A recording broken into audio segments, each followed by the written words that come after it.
Hello, hello, beautiful people. I truly hope that y'all are having a wonderful Friday evening or whatever time you may be in. Please let me know if y'all can hear me okay. I'm hoping so with my new mic.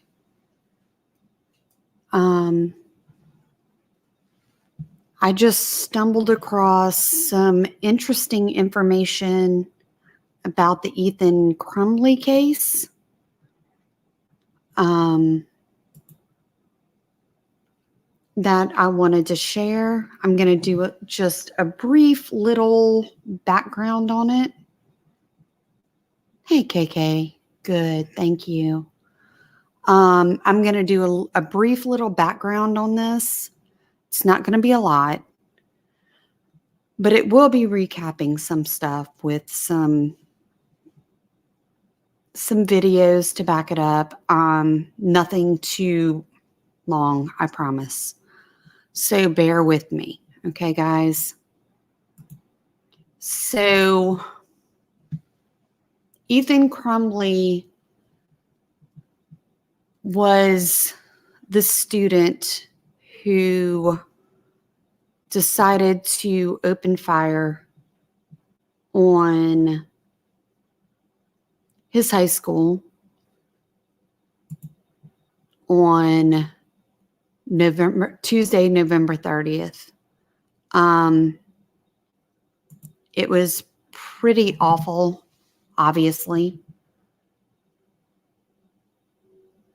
Oh, thanks, KK. I appreciate you. Like, seriously. Thank you. I'm working on it. It was pretty horrific, as all of these situations are.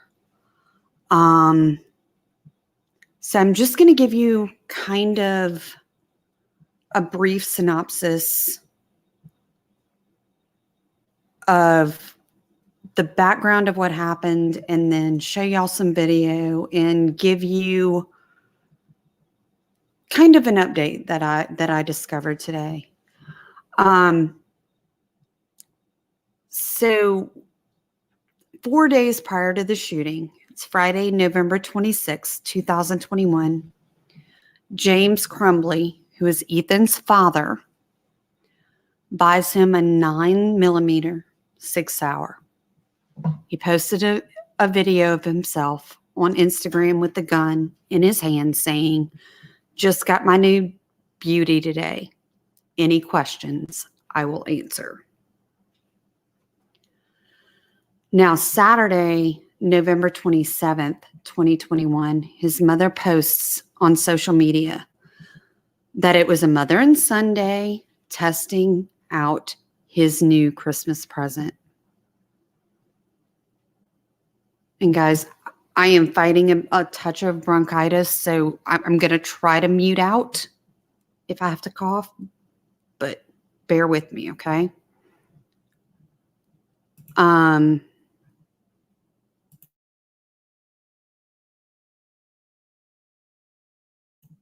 Just like that.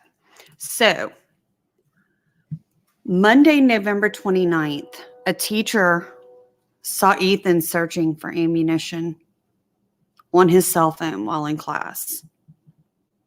Now, this teacher reports it to school officials. The administration contacts his mom, Jennifer, via both phone and email with no response. And this to me is kind of messed up. Not even kind of, it's a lot messed up. She's exchanging texts with Ethan, saying that she's not mad, just don't get caught in the future. Which, wow. Okay.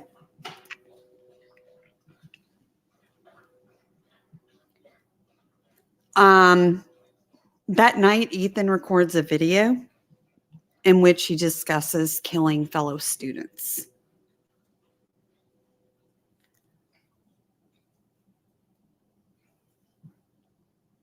Tuesday, November 30th, which is the day of the incident, a teacher finds a note on Ethan's desk that's basically a drawing or a doodling or whatever you want to call it.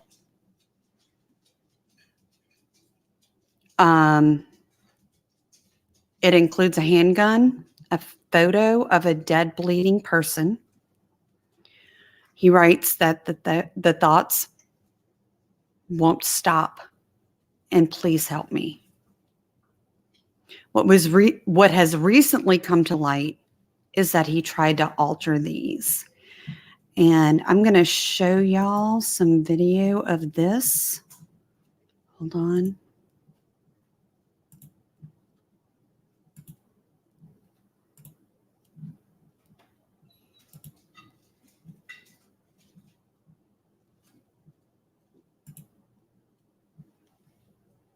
Tonight, we are learning more about the moments leading up to the Oxford High School shooting from what officials say is straight from the accused shooter's desk. Oakland County prosecutors releasing these drawings they say belong to 15-year-old Ethan Crumbley. The prosecutor's office says this picture was taken by his teacher before a trip to the office. A closer look shows Ethan's name on top of this test review dated at 8:59 a.m. That is just hours before the shooting. The gun with the words, "The thoughts won't stop," can be seen in the middle. And once he was summoned to the counselor's office, officials say he altered those images as shown here, scribbling out much of the images and writing more positive messages at the bottom, like "Oxford High School rocks" and "We're all friends here." Officials say these drawings were shown by school counselors to Ethan Crumbley's parents the morning of the shooting.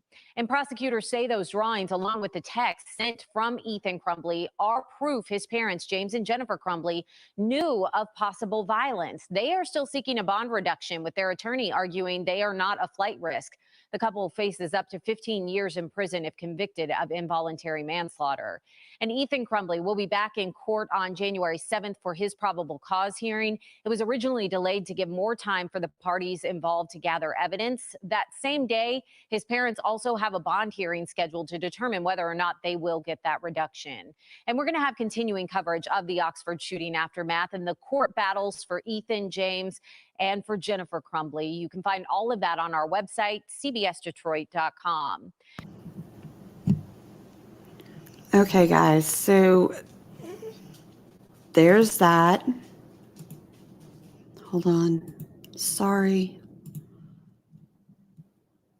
Okay, there's that. So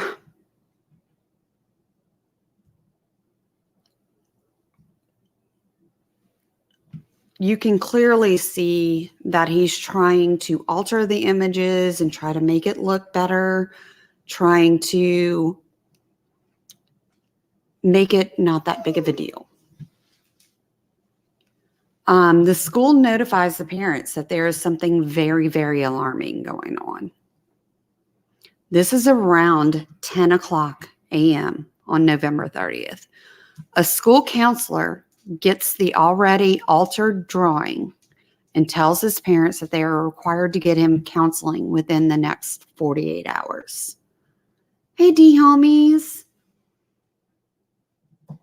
Oh, okay, hold on. Okay.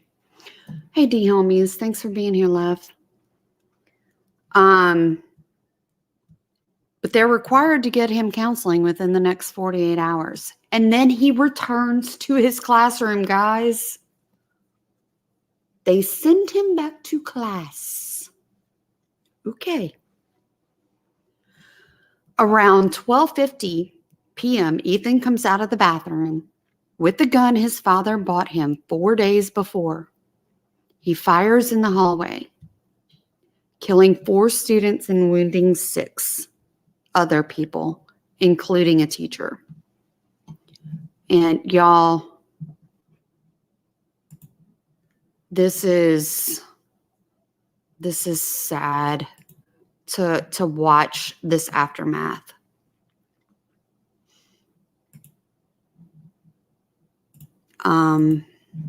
It is just heartbreaking and a lot. So, trigger warning, guys.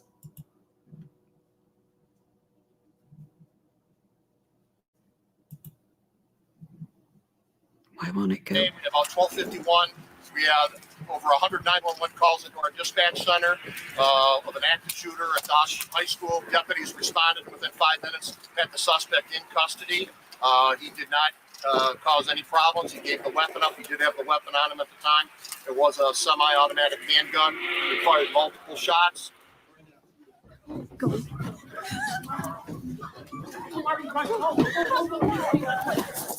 Oh.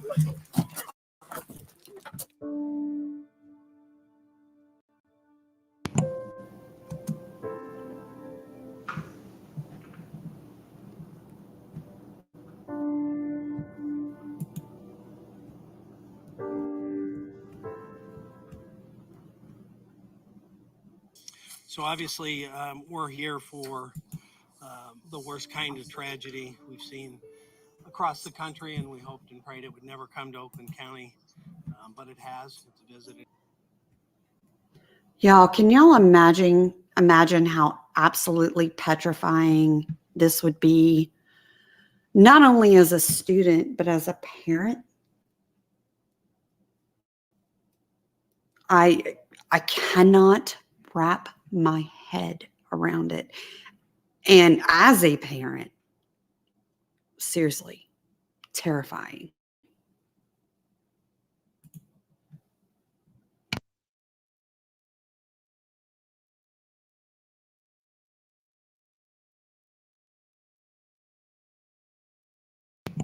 Why is this page being so slow? Come on, play.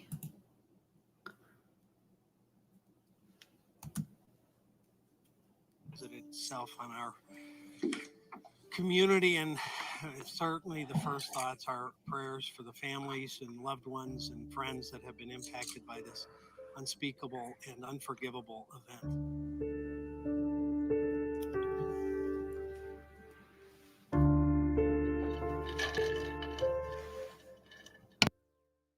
It's just obviously a deeply dark day in Michigan's history. The trend that we've seen all over the country has come to us. We had all hoped that it would not.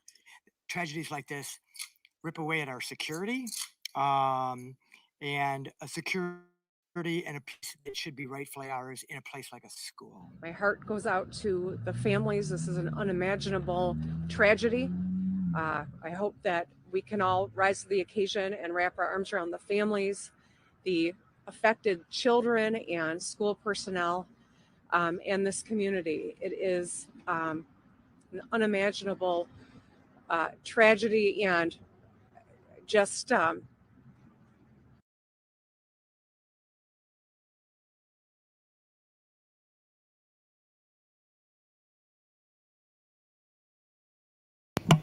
Why is this doing this?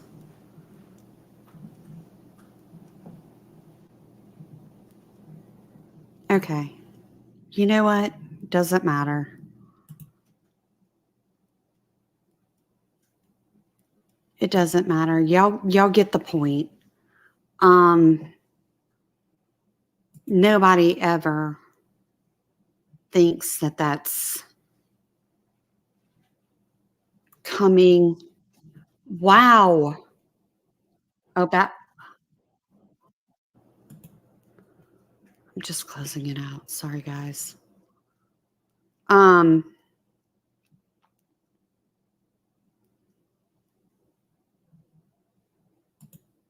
At this stage, right now, all of the Crumbleys, including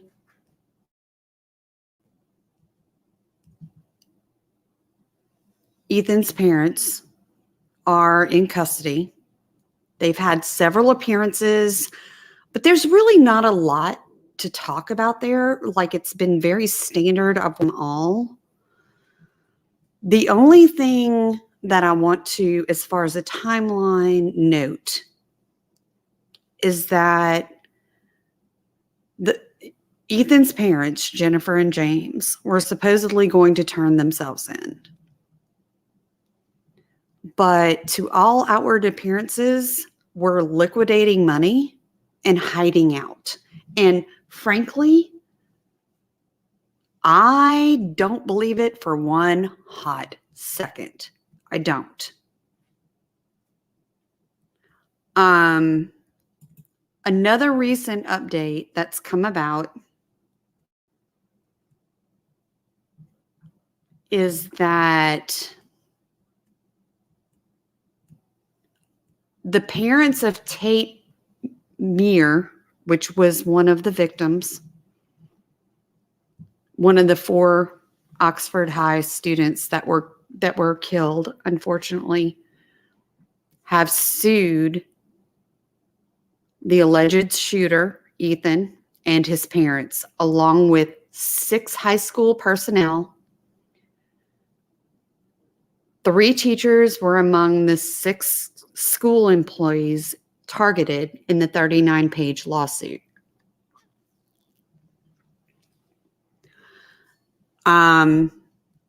It is the second civil suit stemming from the shooting, which also wounded 7 people, including a teacher. The lawsuit filed Thursday morning claims school officials were grossly negligent in their handling of the case in violation of the Michigan Child Protection Law of 1975. The lawsuit seeks more than $25,000, but doesn't specify an amount that the plaintiffs are seeking. We don't put large numbers down in a lawsuit to get your attention, says their attorney. There's no guarantee of any outcome in terms of money in this case. But until we can get to the bottom of this, these families can't rest. There was a 90-minute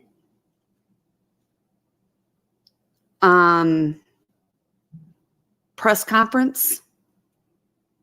I'm not going to play all of that. I'm going to play y'all a brief clip of, hopefully, yeah, okay, a brief clip of the press conference of Tate Meir's parents.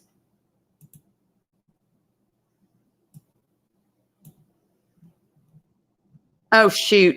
Hold on. Shoot. Boomerang. I gotta share it first. Sorry, guys.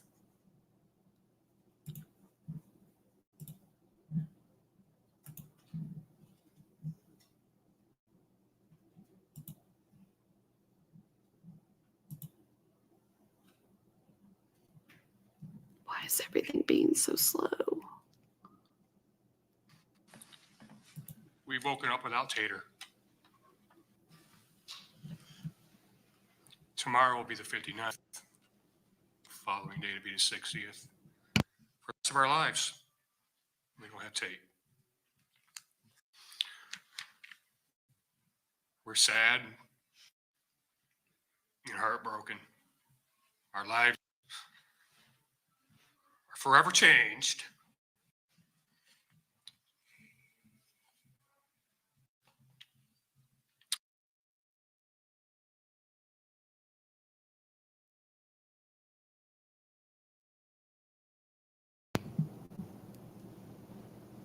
Why is this happening? I just rebooted everything. Our family will never be the same.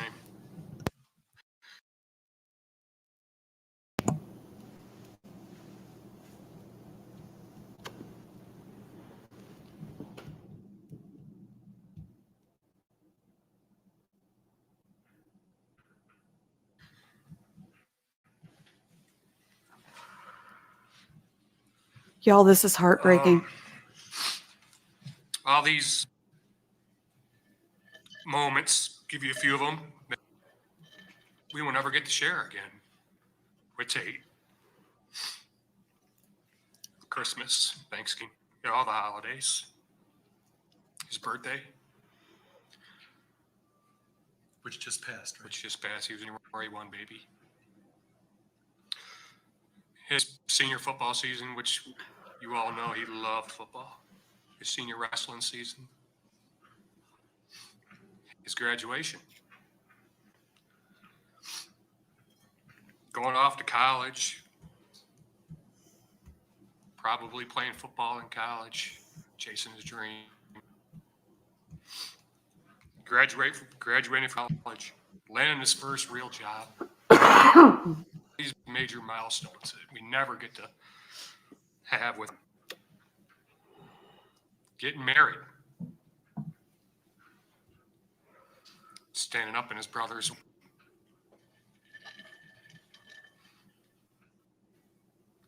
having kids, being an uncle. None of these amazing moments Tate would never have the opportunity to have.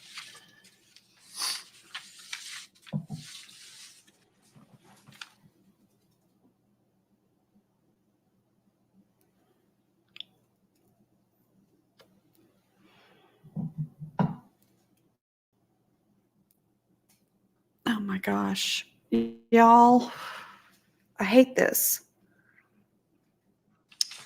And, you know, people,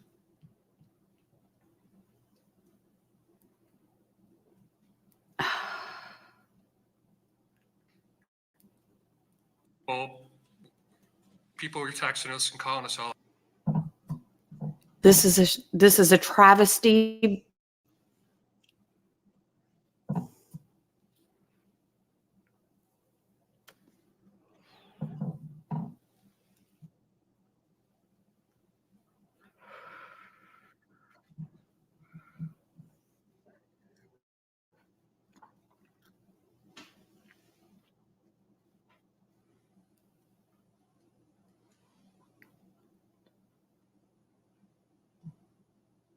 I don't understand.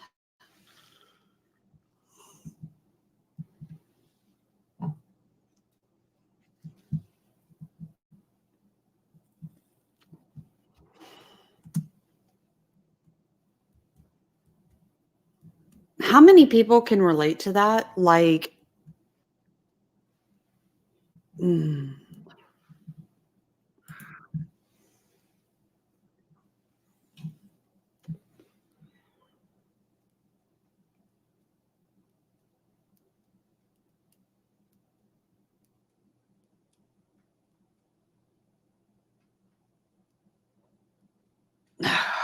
Ay, ay, ay.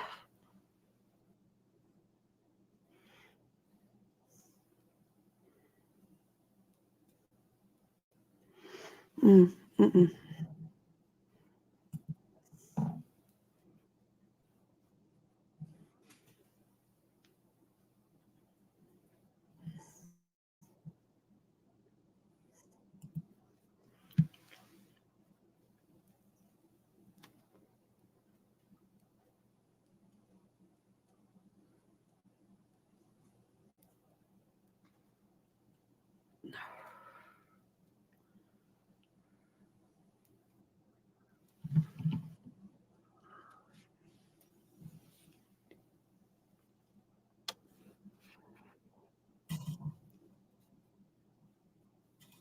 Mm.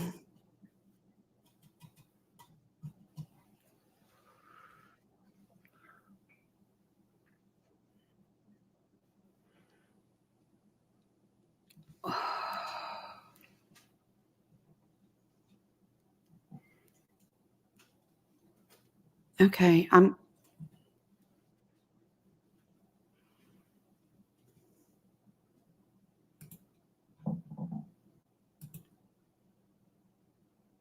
gosh, y'all, I feel like crap because that was lagging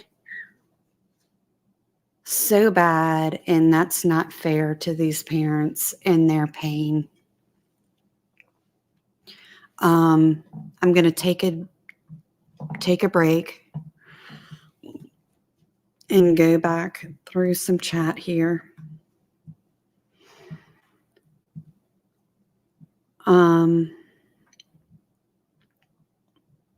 Yeah,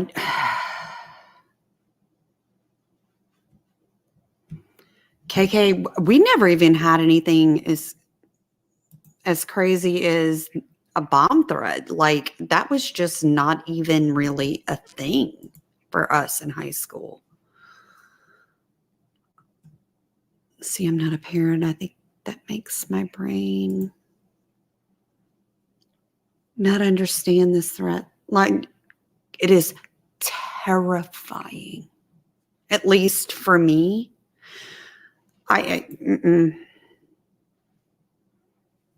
And drills, no, that wasn't a thing. And yep, yeah, girl, we had the hurricanes, we had all that stuff, but nowhere near like this. D homies, I don't blame you one little bit on this. No, you keep. Now, granted,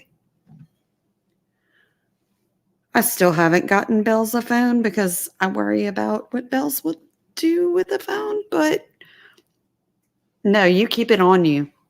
Once she gets to, she's only in 4th grade, so it's theoretically shouldn't be something that I have to worry about. But once we get her there, but we've told my stepson, who is almost 14, no, you keep your phone with you at all times. I get it, triplet number 3. And thank you for being here. I wanted to verbally say that. Amen, KK. Amen. Sandra, I'm so glad you're here. I love you, babe.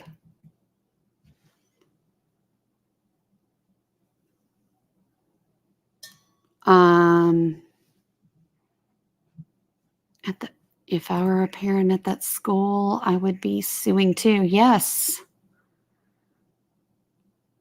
Amen. Triplet number 3. And even above and beyond that. Okay, so you have a kid that's showing up with these drawings in this craziness.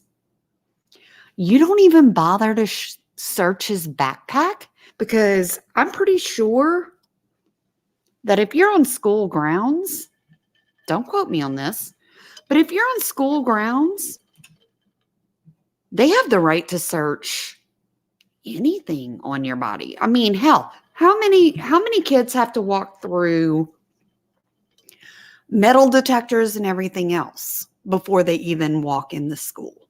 Just saying. Sandra, this one's sad, sad, sad. It makes me angry.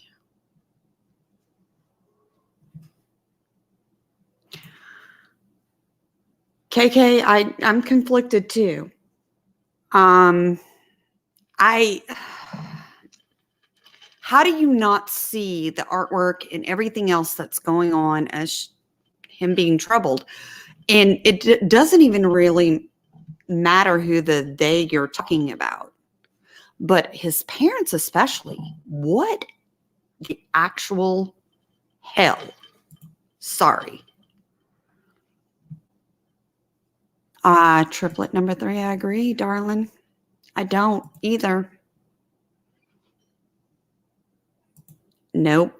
Don't ever want to be a part of that club. Oh, y'all. Thank y'all. No. I'm so happy to have you here, darling. Seriously, welcome.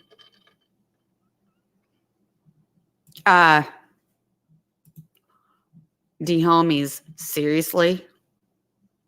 But from what I could tell, there was just a major freaking breakdown. And everybody failed. Everybody failed this kid. And you're right, KK. Our country is way too unstable to not take this seriously. Hey, Kelly. Welcome. All right. So,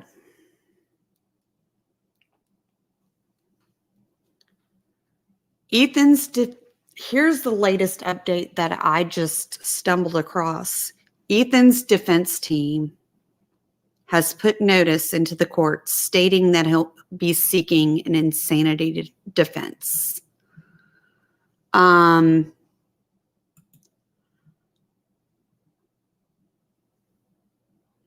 I cannot get my hands on the actual document at this moment. I'm working on it. But from all reports, it's a one-sentence notice of insanity defense was filed early Thursday, so yesterday morning, in Oakland Circuit Court, signed by defense attorneys Paulette, I'm wanting to say Michelle, but Michel Lofton, and Amy Hopp. No phone calls have been returned. And it says, please take notice that pursuant to MCL 769.20A. Sorry, I need a sip of water, guys. The defendant, Ethan Crumbley, intends to assert the defense of insanity at the time of the alleged offense and gives his notice of his intention to claim such a defense. Oakland County Prosecutor Karen McDonald was also sent notice, according to the filing, which is assigned to Judge, I'm not even going to try, KWAME, Kwame Rowe, ROWE. This is the first step in a long legal road, Lofton told the Detroit News on Thursday. I expect he will be referred to a state forensic center for an evaluation.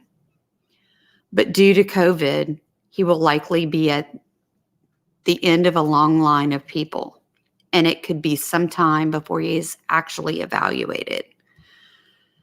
And that will likely be done by a Zoom meeting over the internet. Okay, I'm coming back to chat. Give me a sec.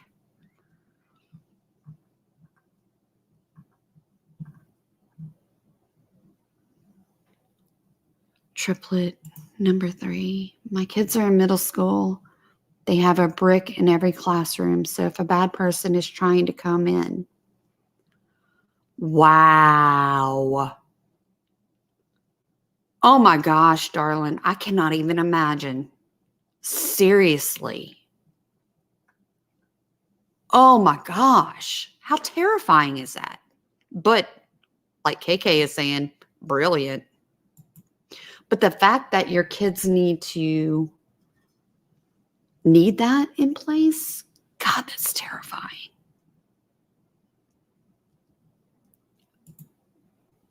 Agreed. Triplet number 3. Agreed. I'm going to get into that in just a second. Amen, KK. Amen. And yeah, it will, unfortunately.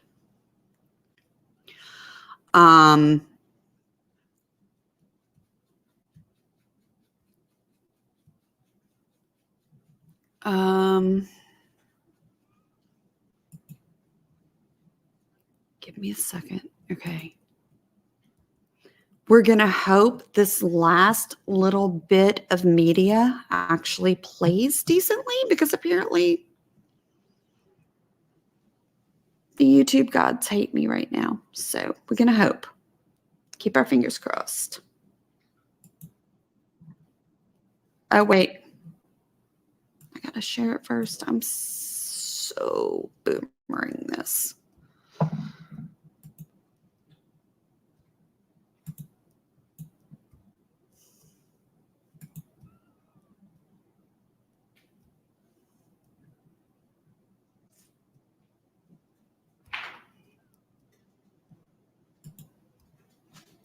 Okay.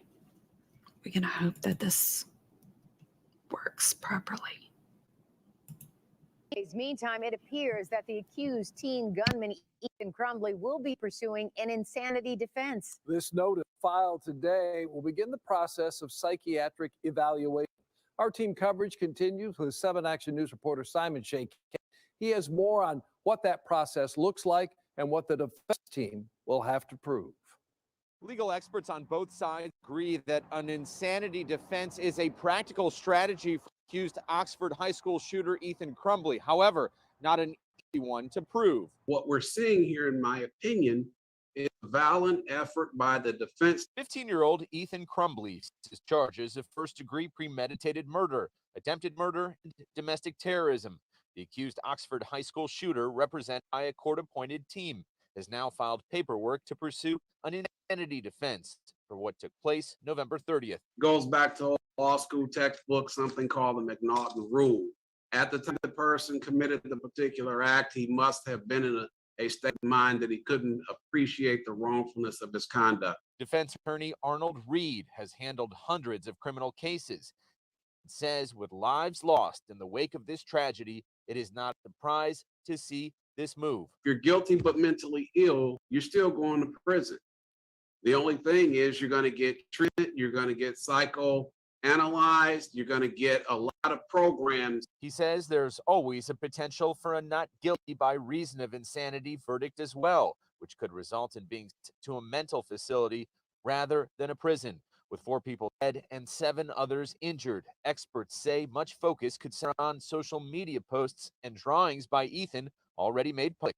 Prosecutors have already pointed out Ethan altered drawings he was caught with just prior to the shooting of a gun. The phrase "thoughts won't stop," "blood everywhere," and "my life is useless."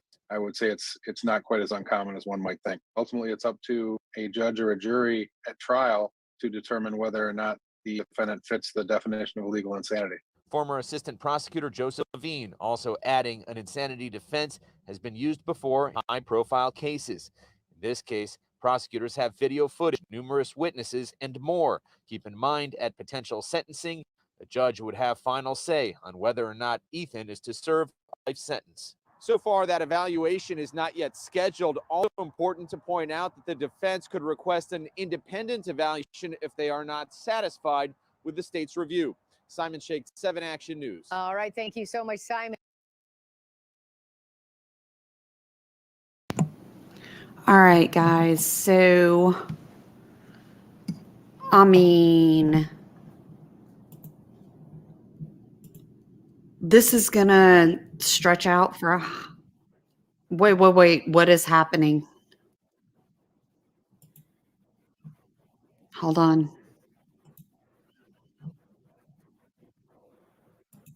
I have something going on in the background. Okay. Sorry. So, at the end of the day, there is no way. I'm sorry, I'm still getting used to the mic. It's a very sensitive. Like if I just touch it, it's loud. But there is no way under any circumstances that anyone is ever going to convince me that this kid did not know that what he was doing is wrong. Because if he didn't know it was wrong, why is he altering the drawings and stuff? Why is he doing any of these things? Only to go shoot up his school not even 3 hours later. There's no way anyone will ever convince me of that. I'm sorry. He knew it was wrong. And in my cheap 2 cents opinion, that shows that he wanted to make sure that he could go forward with this plan. Period.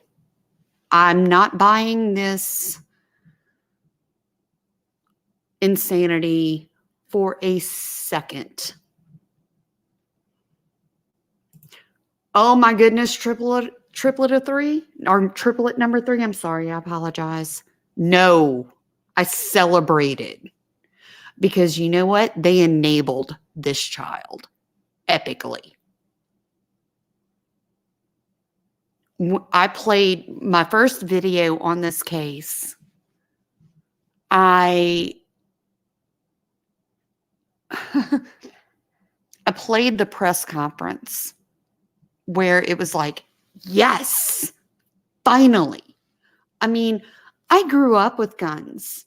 There were always guns around me, around us, around whatever. First of all, we were taught gun safety.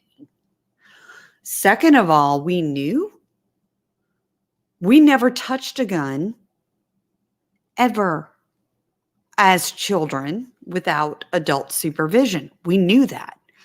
Third of all, our guns were always locked up. We didn't have access to them ever.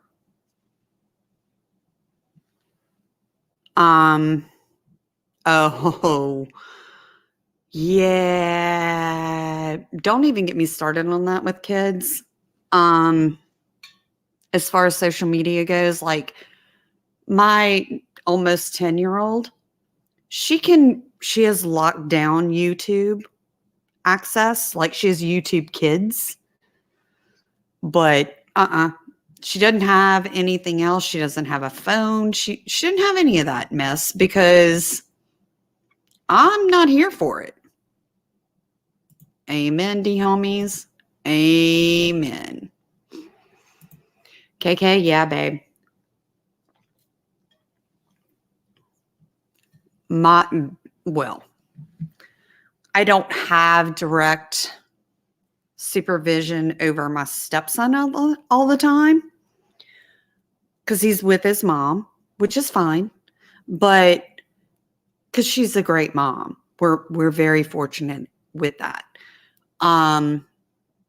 But he's with us. We know exactly who he's with and what they're doing, what they up to, you know? Let's see, triplet number 3. Amen, triplet number 3. We have those conversations with both of our kids all the time, and you have to.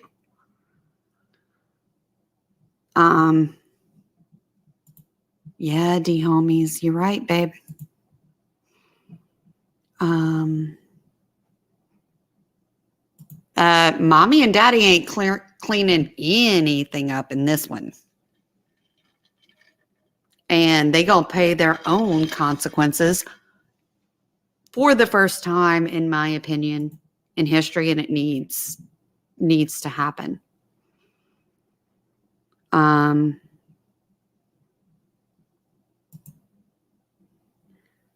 Nowadays, kids nowadays have no respect, and it's disgusting. I agree.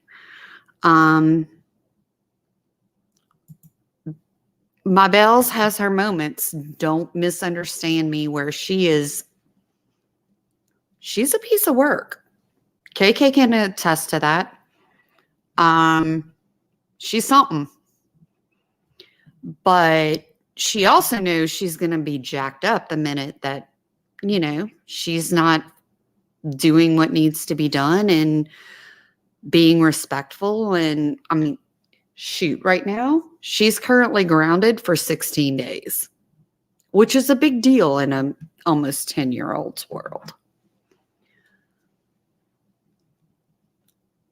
Amen, babe. Amen. So, does anybody want to come up and talk with me for a minute? I'll drop a link. If anybody wants to come up and say hi or whatever, I have a minute. Y'all are certainly welcome, as long as everything is respectful. No worries. Ay, who? The bots.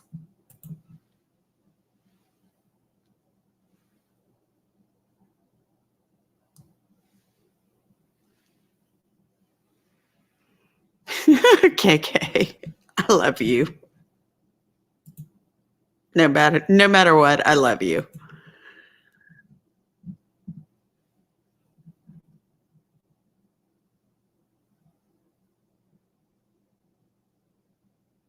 Yeah, D-homies, I think that's kind of common, you know. And like my girl gives me pushback like crazy. She doesn't give other people that level of pushback, if that makes sense. I mean, you know, it is what it is.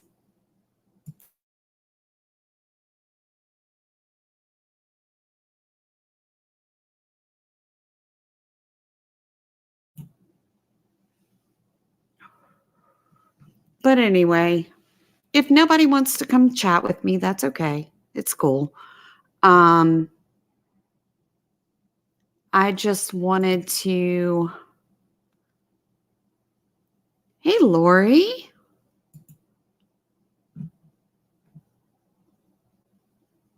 Oh, Lord.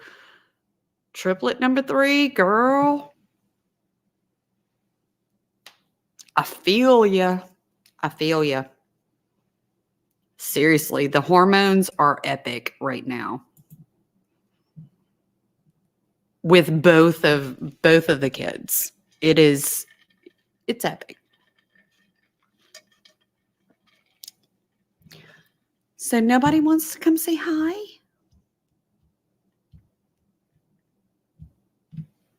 I'll redrop it.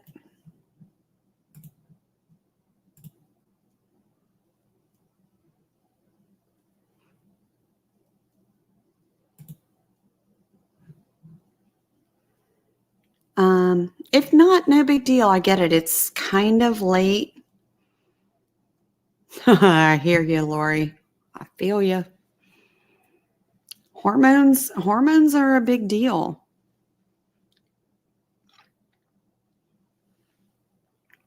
But I just wanted to kind of do a brief breakdown and bring you the latest. I'm not buying this kid's insanity defense at all for a second. Do I agree that there was something very, very, very wrong? Of course.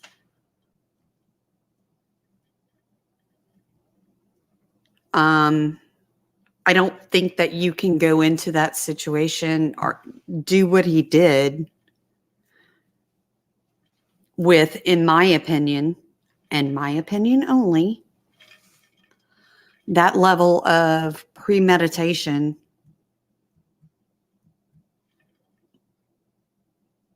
without something being very wrong. Do I believe for a second that that includes insanity? Nope. Not even a little bit. Hey, Mandy.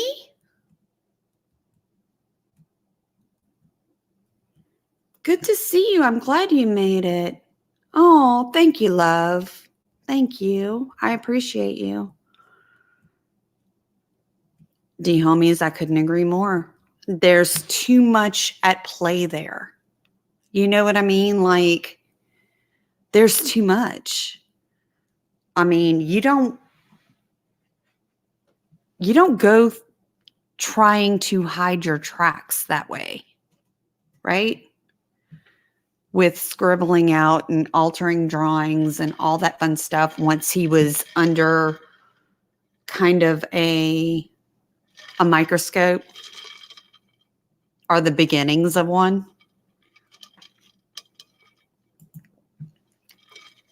Thanks, KK.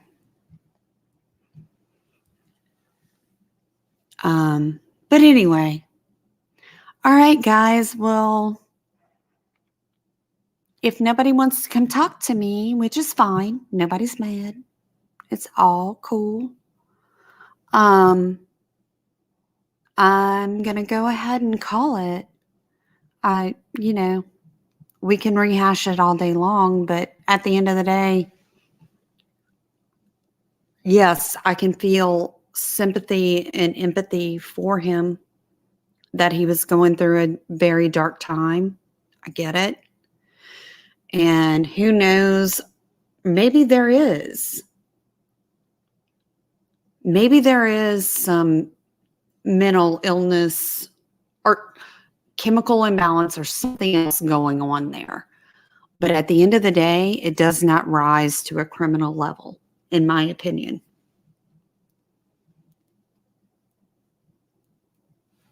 Because I mean, you have to know that, or you can't know that what you were doing was wrong on a criminal level.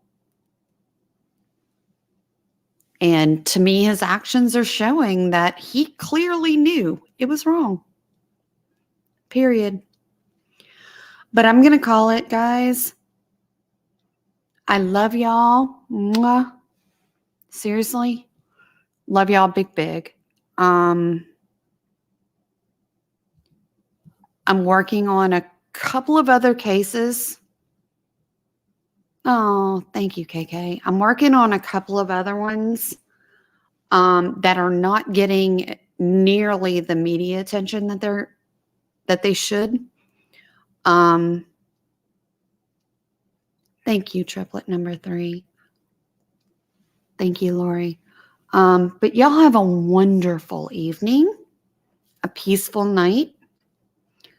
Love, healing, light, happiness to all. Good night, y'all. Mwah.